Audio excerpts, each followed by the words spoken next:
The David Pakman Show at davidpakman.com.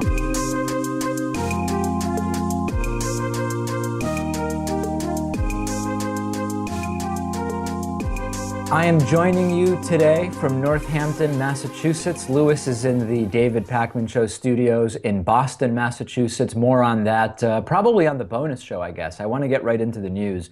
You might not have heard over the weekend that Bernie Sanders won several primaries and that the race between him and Hillary Clinton is by no means done. I mean, every time I turned on corporate media over the weekend, it was either Hillary Clinton speaking, the discussions about the states she won, but not the ones that Bernie Sanders won. So let's take a look at what actually happened over the weekend. First of all, in terms of the primaries, we had a Kansas win for Bernie Sanders, 68-32, and we had a Nebraska win for Bernie Sanders, 57-43. In Louisiana, Hillary Clinton trounced Bernie Sanders, 71-23, and in Maine, a 2-1 victory for Hillary Clinton, 64-36. So over the weekend, Bernie won 2, Hillary won 2. So where do they stand in terms of delegates, remembering that these are all states with proportional delegate allocation? I am going to show you the numbers. And we got a lot of email last week when I showed you the delegate count on the Democratic side, including these superdelegates that are mostly presumed to be supporting Hillary Clinton, and some have said they're supporting Hillary Clinton. And you know what? I got feedback saying, David, if you're talking about the primaries, you should really just talk about the delegates that were won based on the voters, aka democracy. So we're going to do that. We are going to deal with the superdelegate situation later. For the time being, let's look at the delegate count based on delegates won from the popular vote in these primaries. So let's take a look at those numbers, Lewis. You will see that Hillary Clinton has 676 delegates, which has her 28% of the way to the needed 2,383 delegates. Now, Bernie Sanders has 476 delegates won, 20% of the way to the needed 2,383 delegates. So, Lewis, the narrative has been Hillary is running away with this thing mathematically based on delegates won from actual people voting. I mean, imagine that.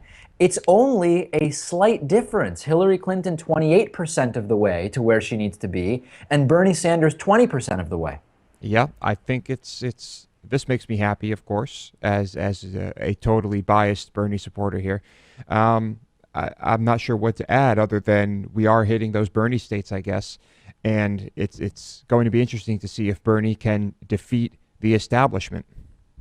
Well, the establishment is strongly represented in these superdelegates, right? If we do add in what we believe to be the overwhelming Hillary Clinton support by these superdelegates, then it does change the numbers drastically. But as you and I have spoken about, Lewis, the initial reasons for putting in superdelegates, whatever you believe them to be, and there are different stories about that, we've heard from Debbie Wasserman Schultz, the DNC chair, that the point of superdelegates is to prevent establishment Democrats from running against activists. Now, whether she thinks of Bernie Sanders as an activist, I mean, it's really kind of hard to imagine. This is a lifelong politician. But we know the purpose that they are serving today, and that is going to be a factor. We can look at the numbers now without including them, but sooner or later, the superdelegates will become a factor. That is true. But the superdelegates do have the ability to change, to change who they are supporting, right? I mean, if they all of a sudden decide that perhaps we should have an actual democracy here, then they could move to Bernie's camp. The good news in this entire thing is both of the Democratic candidates are on balance far better than any of the Republican candidates, particularly the ones that remain at this point. So let's talk about what's happening on the Republican side. There were also Republican primaries over the weekend. The narrative has been Donald Trump cannot be beaten. Donald Trump is dominating. Donald Trump is sailing to victory, and nobody's going to be able to stop him. Unfortunately, this pesky thing called math does not reflect that narrative. Let's first talk about, Lewis, the actual Republican primaries over the weekend. You will notice that in Kansas, Ted Cruz handily defeated Donald Trump. You will notice that in Kentucky, Trump won, but only barely over second place finisher Ted Cruz. You will notice that in Louisiana, Donald Trump won, but again, only barely over Ted Cruz. And in Maine, Ted Cruz coming away with a pretty solid victory over Donald Trump, 46-33. So Donald Trump did win 2 states barely, while Ted Cruz handily won 2 states, Kansas and Maine. So although the narrative continues to be one of Trump utter domination, the Republican race is way closer than people seem willing to admit, particularly the Trump supporters. Lewis, let's look at the delegate math so far.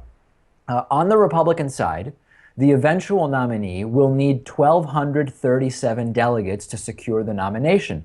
Donald Trump is in the lead with about 31% of the delegates he needs to secure the nomination. But Ted Cruz is right there at 24.5%, 24.4% of the delegates he needs for the nomination. So Lewis, math tells us no matter what it is Trump wants you to believe, no matter what it is the Trump supporters want you to believe, Donald Trump is barely ahead here. And the longer Marco Rubio goes without closing the gap, and there's no evidence Marco Rubio is going to be able to close the gap, the more Rubio supporters are going to go towards Cruz. This is no great victory because Ted Cruz is far crazier than Donald Trump, but this is not the overwhelming Trump runaway that we're hearing some talk about. No, I mean, nationally, according to the polls, if you want to talk about polls, Trump still looks pretty good. But Rubio should just drop out now. But you're right. I'm not going to say that this is certainly going to be a Trump victory.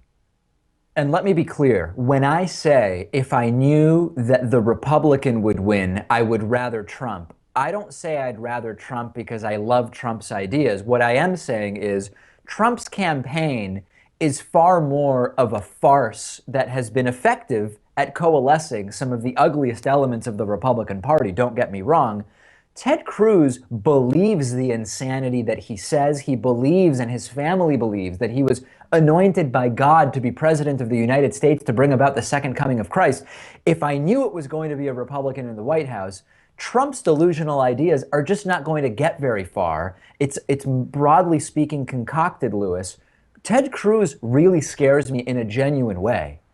Yeah, I just, someone who actually has those ideas, the thought of them speaking to world leaders of different religions and world leaders who are not religious at all, I don't like the idea of that. I really don't. Although the idea of reality star Donald Trump being involved in those meetings isn't a glorious idea either, but we have to distinguish between the type of candidate that Cruz is versus Trump, drastically different. As if the Republican race weren't stranger than fiction already, at a rally in Orlando, Florida, Donald Trump asked his supporters to raise their right hands and take a pledge that they would vote for him. Now, this is sort of weird enough in and of itself, right? Going to a rally and telling your own supporters to raise their hands to almost like a pledge of allegiance that they're going to pledge to vote for you. But here's where it gets even weirder. Half the crowd apparently decided to raise their right hands in a way that's very different than how you might have raised your right hand in school when you wanted to be called on. They did it by sort of pointing their hands forward in a way eerily reminiscent of the Nazi salute. I have some video of this weird moment for you. Let's take a look at it, Lewis, and listen as well. Everybody here, who likes me in this room? Okay, I've never done this before. Can I have a pledge, a swearing? Raise your right hand. I do solemnly swear that I, no matter how I feel, no matter what the conditions, if there's hurricanes or whatever, that's good enough, will vote on or before the 12th for Donald J. Trump for president. Yeah. Thank you. Okay. It's funnier. Yeah, go ahead, Louis. No, I was just going to say it's quite a scene. Yeah, I mean, it's even funnier because this is sort of reminiscent of the Hitler salute. It's also ironic because Trump has the endorsement of all sorts of white supremacists. At the same time, his own daughter converted to Judaism.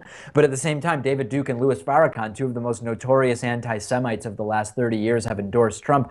It's just all so weird. And even the idea, Louis, of telling all of your supporters to raise their right hand, it's incredibly bizarre, isn't it? Yeah, well, that's what you do when you pledge allegiance to the flag and pledge you swear to tell the whole truth and nothing but the truth. And so, yeah, I just find it very strange that people would instead do the Nazi salute as if they've never seen what it looks like when someone is taking a pledge, right? Trump's, absolutely. I mean, Trump's rallies have become very transactional, where he just reads polling data and he has people hold up their hands and take an oath to support him, almost like they're being sworn in to give testimony in a court of law.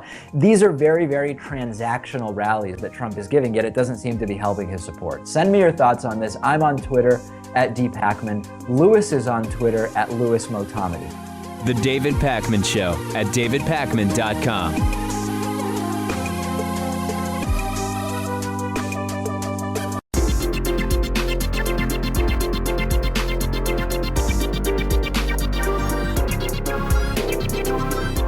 The David Pakman Show at davidpakman.com. Our program is, of course, made possible by support from our viewers and listeners. You can sign up at davidpakman.com/membership. Today's new member of the day is John Heilowitz. John, thank you so much for being a David Pakman Show member. Get the bonus show, the commercial-free audio feed, the commercial-free video feed, all of the great member benefits by signing up at davidpakman.com/membership. Quick correction, at the beginning of the show, I said, we incorrectly said that Bernie Sanders lost in Maine in the Democratic primary. Bernie Sanders handily won in Maine in the Democratic primary. I want clarity this evening, just making sure we correct the record on that. Okay, if you ever shop on Amazon.com, you can go to davidpakman.com/Amazon before you do your shopping, and then anything you buy will be supporting the David Pakman Show. A couple of interesting purchases, Louis, over the weekend through our Amazon link. One is a man groomer back hair shaver for men. Is this a product that, in your estimation, Louis, many men need? I would say probably not.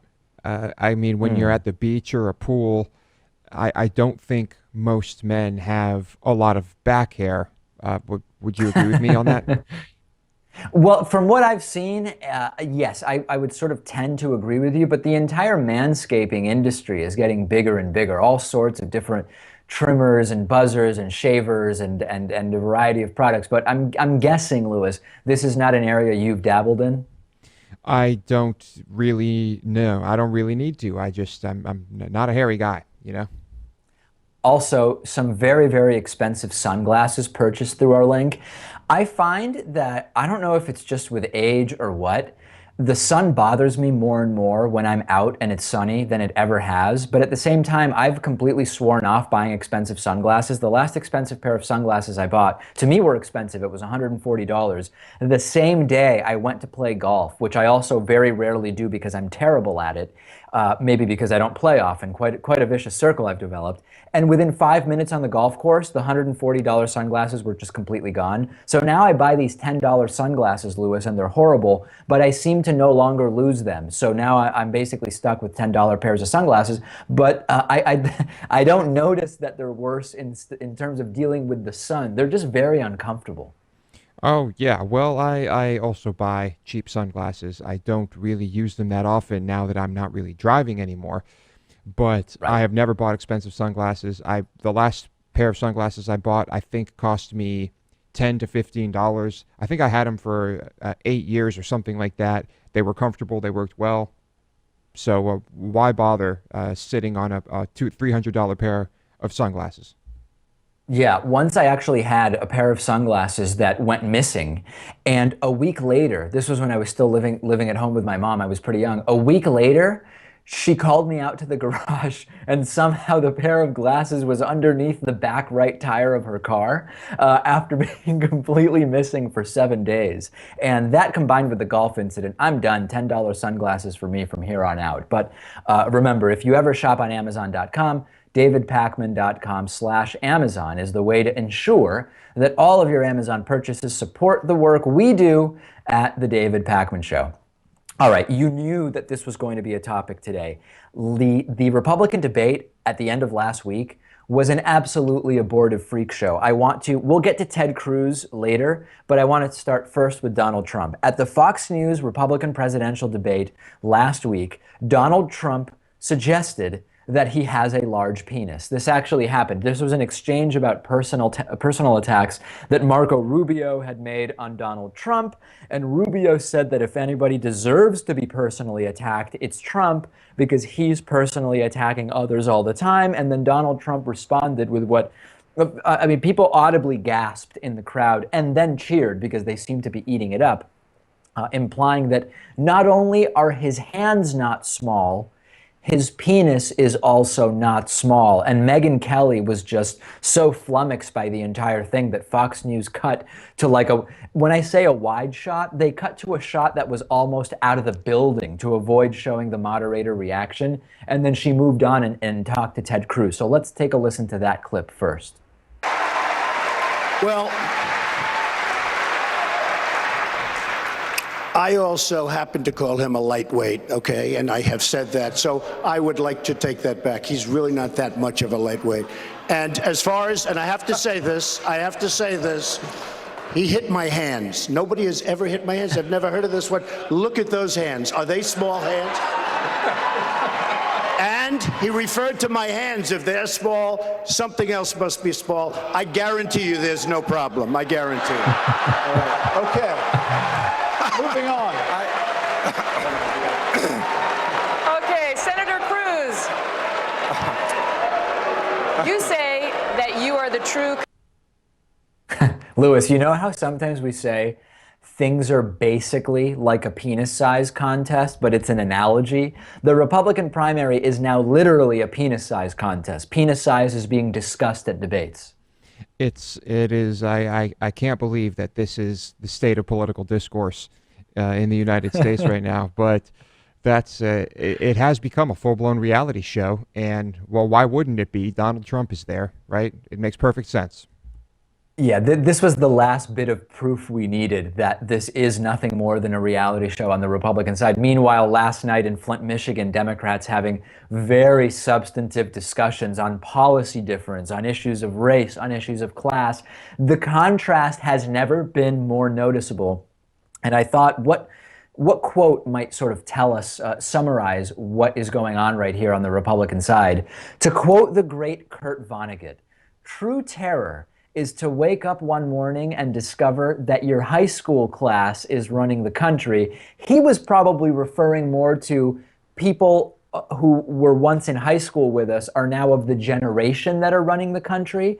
But now we're actually seeing individuals acting like high schoolers, potentially running the country, Louis. It is just amazing that, as you said, this is the level that we're operating at. But most incredible is that you would imagine if the American people were at all broadly reasonable of about what's going on here, that they would see that the Democratic discourse is just at such a higher level than the Republican discourse that these Republicans wouldn't stand a chance. But that's not the case. A Republican might win in November. Yeah, it's not important to people. And just look at the people that have been running our country that we've been talking about for the past 10 years. I mean, would Donald Trump really make things any worse? How could it get worse? But he has made it a spectacle. And so I guess we can thank him for that. I don't know, maybe, for switching things up. Donald Trump has said he really likes being part of the Republican Party. How would someone like Republican Abraham Lincoln have addressed the issue of penis size during a debate? I think that's a question we can all sort of think about when we think about whether the Republican candidates today bear any similarity at all to those of Abraham Lincoln's era. Okay, as if Donald Trump making claims about his penis size wasn't ridiculous enough during the last Republican debate, Republican presidential candidate Ted Cruz appeared to eat his own mucus during the debate, although it's become the source of much controversy. Lewis, maybe you can show people the video of this who are watching along with us as I sort of describe what is going on. All of a sudden, while Ted Cruz was speaking, this white thing, this white gooey thing appeared on his lip. And then as he continued talking about it, all of a sudden, it went into his mouth. I mean, he ate the thing. It was very, very unusual. And there was all sorts of controversy, Lewis, about whether he was eating his own mucus or whether this was a tooth cap or something like that. This puts a whole new spin on the term cruise missile, doesn't it? Well, I don't think this is mucus or spit or anything like that. I think this is a firm object, and I'm not sure what it is. Some people are suggesting that it was some type of tooth-related cap or prosthetic, if you will. I think that might be the case here because well, listen, I've been analyzing. Yeah, I've been analyzing this thing like the Zapruder film of the JFK assassination. We're literally going frame by frame here. The suggestion that it was a tooth cap does not strike me as a good suggestion. I mean, wouldn't there be a crunch? I find that very hard to believe. He seemed to swallow it in one go. Other people emailed me saying it looks, and I don't know what the technical term here is, like a tonsil rock or a tonsil stone. And maybe that makes a little more sense, Lewis, but I don't think this was a tooth cap. Well, I don't think there would be a crunch because he doesn't seem to bite it, and it doesn't appear to me that he swallows it either. So I'm not really sure what it is. It's just whatever it is, it was kind of funny and kind of weird and terrible timing for Ted Cruz. I almost feel bad for him, almost. My reaction after getting my laughter under control was that even if it was Ted Cruz eating mucus in front of a live television audience, it wouldn't even be on the top 10 list of the most vile and disgusting things that Ted Cruz has done or said even in the last month, never mind his presidential campaign. I don't think it would even be in the top 1,000. Let's be honest here. We're all swallowing mucus all the time, Dave. It just doesn't usually leave our mouths and then come back in, right? Yeah, can you imagine being in charge of the Republican debates? You spend all this time coming up with the timing and the format and figuring out the debate questions and really structuring this thing to give the American people a sense that they really should vote Republican in the fall instead of voting Democratic. And then one of the candidates goes up on stage and starts eating his own mucus or tonsil stones or tooth caps or whatever. That has to be a downer if you're running, if you're involved in the planning of these debates, doesn't it? Well, it's not a warning. I guess from now on, it might be a warning you issue to candidates who appear on stage. But you don't expect something like that to come up. You also don't expect people to start talking about the size of their penis either. It keeps getting better every debate. I know. I generally reject the idea that God is involved in the politics of one country, on one planet, in one solar system, in one galaxy, in one part of the universe, even though Ted Cruz thinks that God did tell him to run and wants him to win. But I'm actually starting to think that Ted Cruz must have been told by God to run, and maybe Donald Trump too, because the entire Republican primary seems inexplicable except for divine intervention.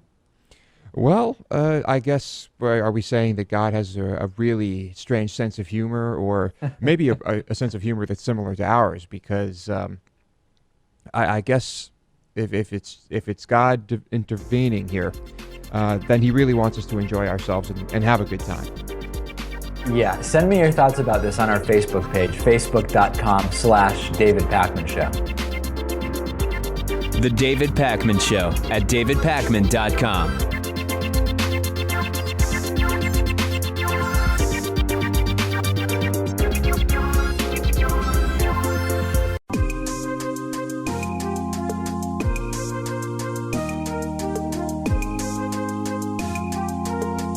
Welcome back to the David Pakman Show. I'm joined today by Professor Naomi Oreskes, professor of the history of science at Harvard University and co-author with Eric Conway of Merchants of Doubt. It's so great to have you on. You know, in the book, you sort of draw a parallel between the disinformation campaign currently going on around climate change to past disinformation campaigns, including, of course, that around tobacco and smoking. You talk about acid rain, hole in the ozone layer. Talk to us first about the ways in which the organization of this disinformation campaign is similar to those past. In 2004, I wrote a paper called The Scientific Consensus on Climate Change, in which I documented the fact that in the scientific community, there was no real debate about the reality of climate change and the fact that it was mostly being driven by greenhouse gas emissions. And when that paper got published, I started getting attacked. I started getting strange phone calls, hostile email, and I was actually attacked on the floor of the US Senate by Senator James Inhofe of Oklahoma. And that was an Alice through the looking glass moment. And I thought, what in the heck is going on here? So I started digging, and one thing led to another. I met Eric Conway, who had come across some similar experiences related to his work on history of the ozone hole. And what we discovered was this startling story that the same people who had attacked me had also attacked Sherry Rowland, who was the scientist who won the Nobel Prize for predicting the ozone hole, and also had attacked scientists who had been involved in proving the reality of acid rain and the harms of tobacco. And so when we made that discovery, we realized there was a story to be told here. And so the book Merchants of Doubt really tells that story of how the same people using the same strategies and tactics over the course of more than 3 decades have repeatedly, systematically tried to undermine science related to environmental and public health issues. Talk to us a little bit about some of the strategies and mechanisms that are used. And by this, I mean, you know, take your pick, whichever you want to start with. The use of so-called experts, the attempt to create controversies where controversies don't exist, using arguments of so-called economic freedom to push back against regulations. I mean, these things have been common. You know, I know most about tobacco and smoking and climate change, but I'm sure in some of the other examples you cite as well. Yes, well, exactly. Many people know about the story of tobacco now, and what they didn't really realize, well, we didn't realize before we wrote this book, was that the same strategies and tactics were being applied in climate change and other issues. So the overall strategy is what we call doubt mongering. These folks sell doubt. And that title comes from a very famous, we could say infamous tobacco industry memo, in which one industry executive said, in his own words, doubt is our product. So the idea is sell doubt, manufacture doubt, create doubt in order to make people think that the science isn't really certain. Because if the science weren't clear, then it might be rational for us to say, well, look, why should we change our whole economy in order to fix climate change if it's not really real? Why should we give up smoking? We like smoking. Why should we give it up if we don't know that it's, you know, actually dangerous? So if you can create doubt, you can persuade people that we don't really know there's a problem, and therefore we don't have to do anything about it. So the goal is to prevent action. So that's the overall strategy. And then the tactics include a variety of things, including some that you just said. A key tactic is to bring out supposed experts. Sometimes they're real scientists, but more often they're not actually even scientists, but they basically play scientists on TV. People who pretend to be experts, who challenge the scientific information to create the impression of a scientific debate.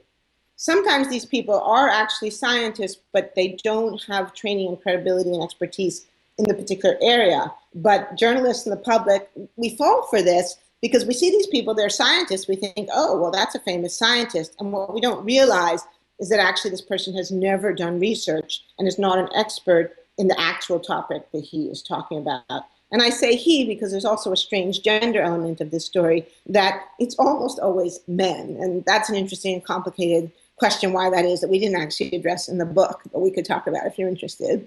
Yeah, I mean, one other specific area I'd love to touch on first is the idea, and this is a common thread between the arguments that were made around tobacco and what we're seeing now with climate change, is taking the approach of freedom and business freedom and economic freedom, right? There was a very strong movement when the tobacco data started coming in and telling us, listen, smoking is just bad and secondhand smoke is bad.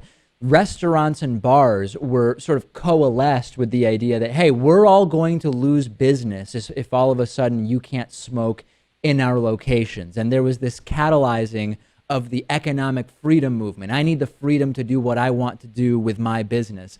We're also seeing that with climate change in the fossil fuel industry. Exactly. So this is a crucial point, and this was a large part of what we tried to explain in the book. So another strategy is to make the argument that if we act on these problems, if we act to control climate change, if we act to protect people from the harms of tobacco, that this is a threat to our personal freedom. And it's not just a threat to our freedom as individuals, but it's a threat to democracy, to the freedom of our country as a whole. And this is a really crucial part of the argument because it's used by the tobacco industry and now by the fossil fuel industry to try to make common cause with other allies, other people who might not otherwise necessarily have any vested interest in defending tobacco or fossil fuels. So as you mentioned, the restaurant industry is a good example. In the case of the fossil fuel industry, they make common cause with think tanks, some of whom are initially independent, initially have nothing to do with fossil fuels. And this was the story we told in our book of one particular think tank, the George C. Marshall Institute,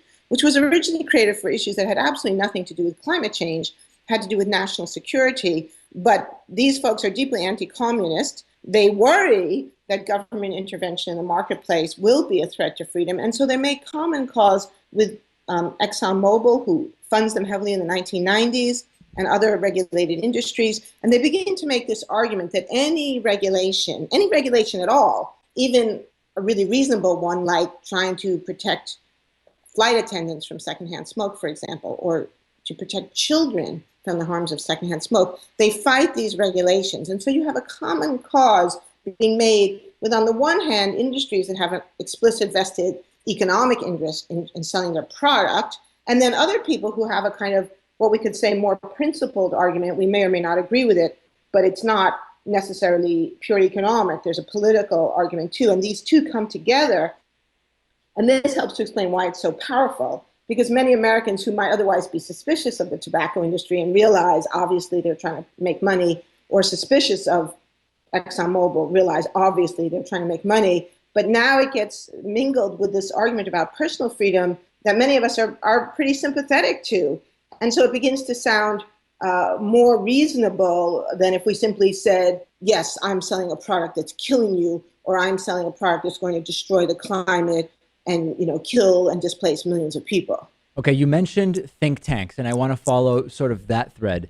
We know that the overwhelming majority of climate science believes that human activities on Earth are impacting the climate. However, think tanks and a very small number of scientists who, as you mentioned, not all are actually experts in the field of climatology, have basically been recirculating some of the same few works that claim to show that there is not necessarily, or at least that there is doubt about the impact on the climate of humans on Earth.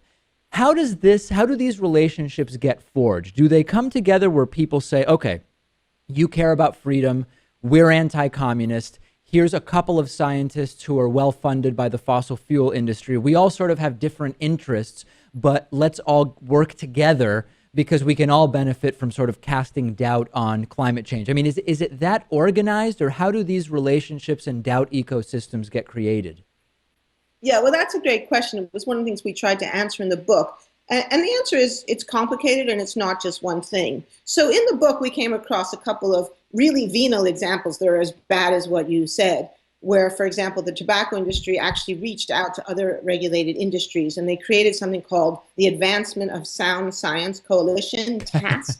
They don't exist anymore, thank goodness, but lots of other equally bad organizations do still exist, unfortunately. So this was an absolute explicit attempt, as you just said, to make common cause with other regulated industry. And they even created a handbook that they called the Bad Science Handbook that gave people strategies, tactics, talking points on how you could try to discredit and undermine any science that you didn't like, no matter how well established that science was, no matter how brilliant, famous the scientists were who had done the work. So that's a really venal example. There are others that are much more subtle. So for example, one of the things we also document that we've seen is it could be the case that you have a scientist who's an honest and legitimate person who, for whatever reason, has a view that is not mainstream. And maybe that scientist is having trouble getting funding for his work because it's not mainstream. And maybe even that scientist is a little frustrated and maybe even a little bitter, maybe even a little angry that he feels that his work's not getting the credit it is due. So what we showed in our work is that these think tanks and the industries, they reach out to people like that. They spend time scouring the literature. They go to conferences and they listen to talks to be on the lookout for a scientist who fits this profile. And then they approach the person and say, hey, we're having a conference in Washington next month, and we'd love to come and have you talk about our work. So they don't necessarily say who's funding it. They don't necessarily say, we're trying to stop tobacco control or we're trying to block carbon taxes. They just make it seem like, hey, we're really interested in your work. And one of the fascinating things about this strategy is I have had scientists come up to me and tell me personally about how this has happened to them. Scientists who gave talks and meetings where, these are people who are not climate skeptics, they're not deniers, they're not contrarians, but they gave a talk maybe where they pointed out perhaps like some limitations of climate models. So just kind of honest scientists doing honest work, because let's face it, this is how science works. It's part of our job to point out errors, mistakes, problems in our own work and each other's. But afterwards, someone, from a think tank or from the fossil fuel industry has come up to them with this pitch. And of course, the people who tell me these stories are the ones who reject the pitches and kind of see them for what they are. But we know there are plenty of other examples of scientists who get lured into this. And then some of these people end up essentially going over to the other side and becoming advocates for these disinformation campaigns, doubt mongering.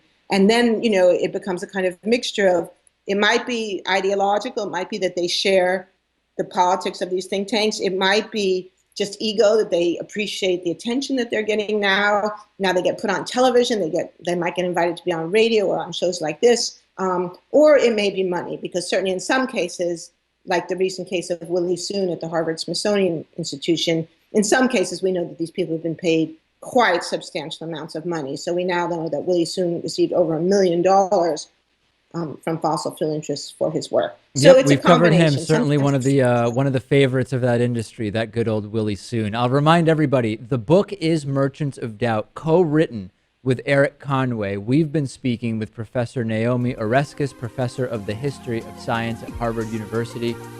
Fascinating and horrifying. Thank you so much for talking to us about it. Thanks very much for your interest. The David Pakman Show at davidpakman.com.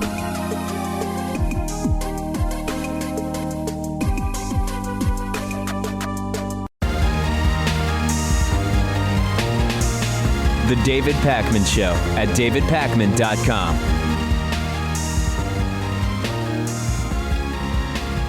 A less publicized Super Tuesday race was the primary race for the Texas State Board of Education. And you might say, well, why would I care about the Republican primary in the Texas State Board of Education? And I will tell you why. Because one of the candidates that won on the Republican side was a woman named Mary Lou Bruner. Mary Lou Bruner happens to think that President Obama was a gay prostitute.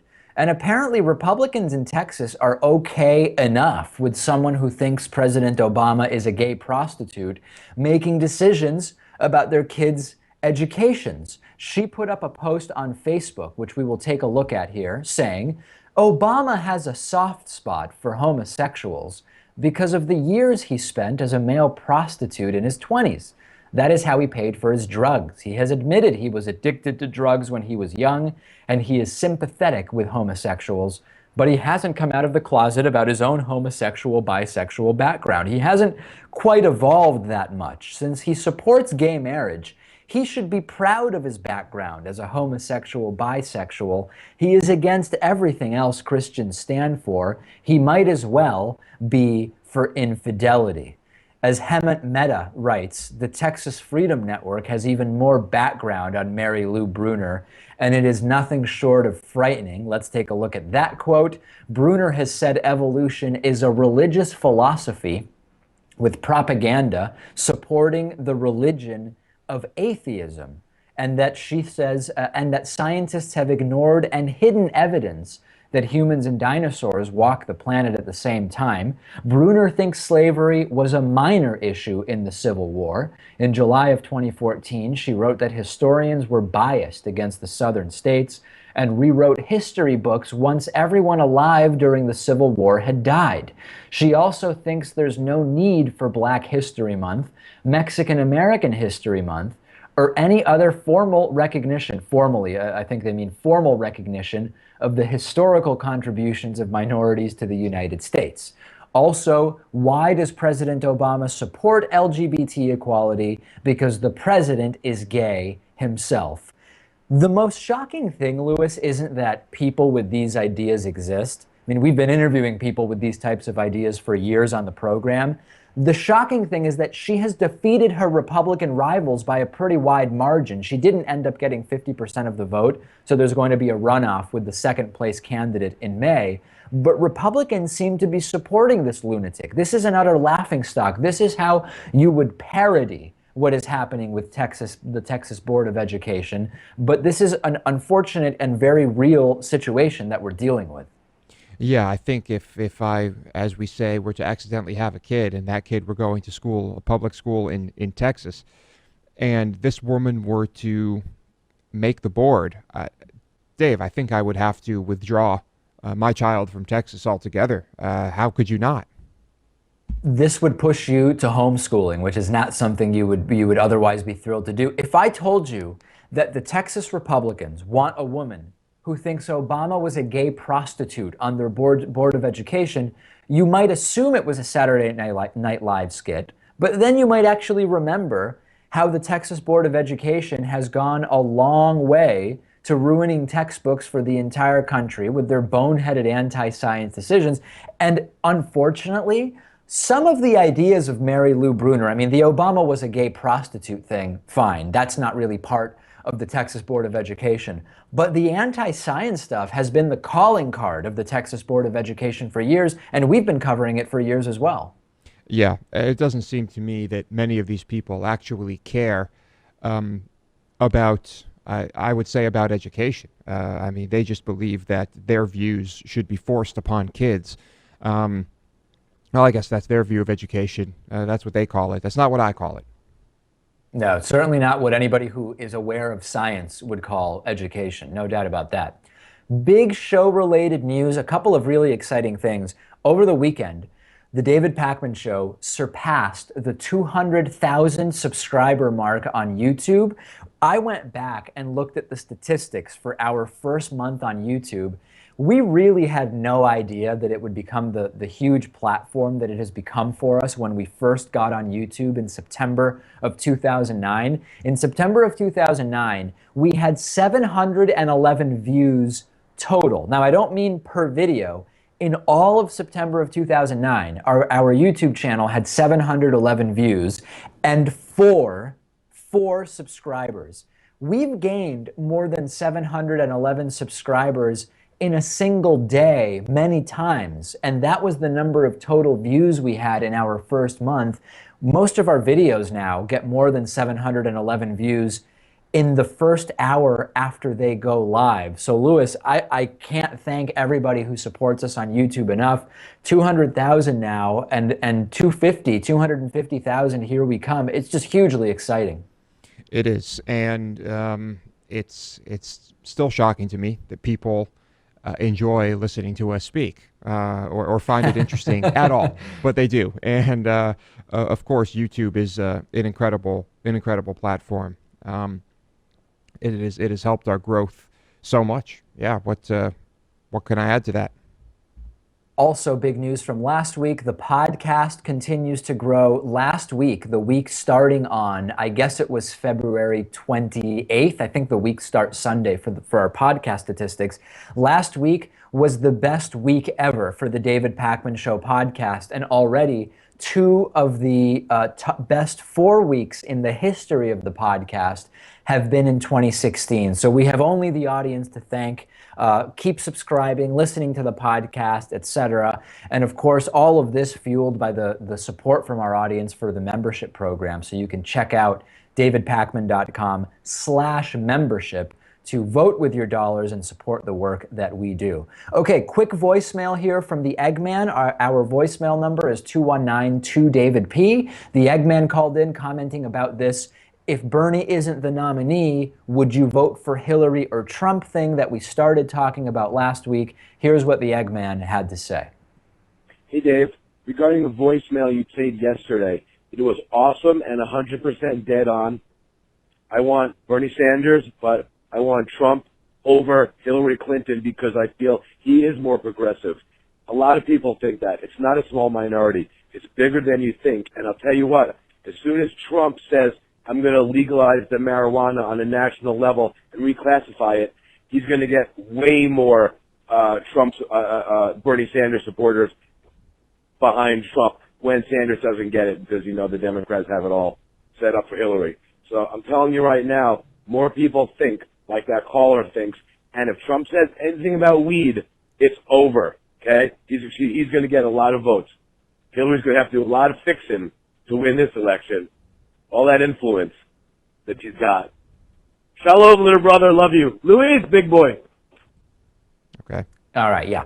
So I still think that this is anecdotal. I don't think in any large numbers Bernie supporters are going to vote for Trump, Lewis. I know that those who would do it are getting very boisterous now, but I don't think it is going to be statistically significant.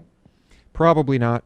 Yeah, but we're hearing more of this from people, and I think it's interesting, and I think that it's not without merit, and so we'll see what happens. On the bonus show today, an incredible trash buildup in Beirut, Lebanon. I also have two just amazing stories from over the weekend. One involving me being involved in a political conversation I wanted nothing to do with that went horribly wrong. And another story involving, I'll just say it involves a pedophile neighbor. That's as far as I'll go. Really interesting bonus show today. davidpakman.com/membership to sign up. Don't miss it.